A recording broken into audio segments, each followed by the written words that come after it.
Pour moi, c'est ça le vrai théâtre. C'est un art qui est décentralisé, qui est populaire pour les gens, qui est pas élitiste. Ce fourbe-là, radieux. Des grands classiques qui perdurent au fur et à mesure des années et qui sont compréhensibles pour tout le monde, même pour les gens qui vont pas forcément au théâtre.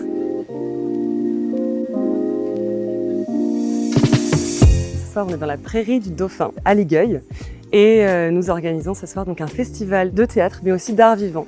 Et on va au concert, à l'église. On va voir, on va découvrir.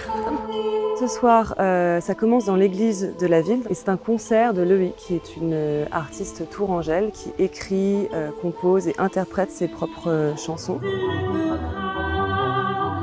Pour aller vraiment au théâtre, il faut aller à Tours en fait, qui est à 1 heure d'ici.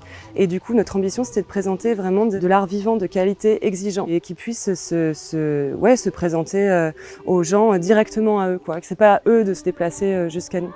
On n'a pas galéré pour venir, on n'a pas dû prendre des transports ou la bagnole, contrairement au théâtre qui a lieu en ville où là, c'est toujours un peu une épreuve pour s'y rendre. On est venu pour le concert sans savoir trop ce que c'était, on a été agréablement surpris. Et ensuite, les spectateurs et les spectatrices sont invités à venir s'installer dans la prairie du Dauphin, à boire un verre, à se sustenter, à manger des tartines de rillettes, des tartes, des crêpes, etc. Et ensuite, ce soir, il y a donc le Marivaux, les acteurs de bonne foi, mis en scène par Guillaume Gras, qui est l'autre cofondateur du festival. Il y a quelque chose de vraiment accessible. Les fondateurs du festival vont parler avec le public. Voilà, il y a un lien qui se fait, il y a une proximité qui est assez forte. Si on veut faire un théâtre en plein air, il faut jouer avec les éléments qui nous entourent en fait. Donc là, par exemple, la scène, elle est transparente, c'est pas une boîte quoi. On peut voir à l'extérieur la prairie qui se déroule devant nos yeux. On peut voir le soleil se coucher. Tout change en fait. L'Italie!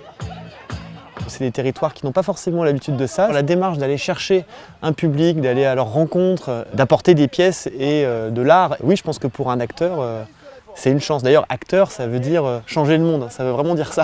Allez, mademoiselle Lisette. Et je me souviens d'avoir eu des conversations avec un agriculteur qui ne pouvait pas aller souvent au théâtre parce que c'était très loin et il pleurait parce que ça faisait tellement longtemps qu'il en avait envie en fait que ce soit près de chez lui, de pouvoir avoir l'occasion de voir ce genre d'événement alors que lui, c'est super difficile après le soir d'aller jusqu'à Tours ou je sais pas où, c'est compliqué.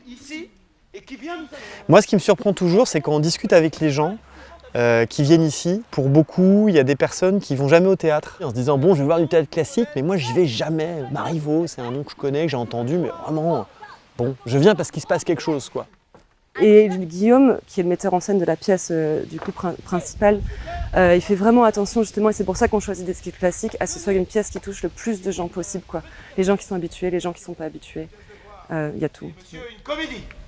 Et nous vous ménagions le plaisir de la surprise. Et moi,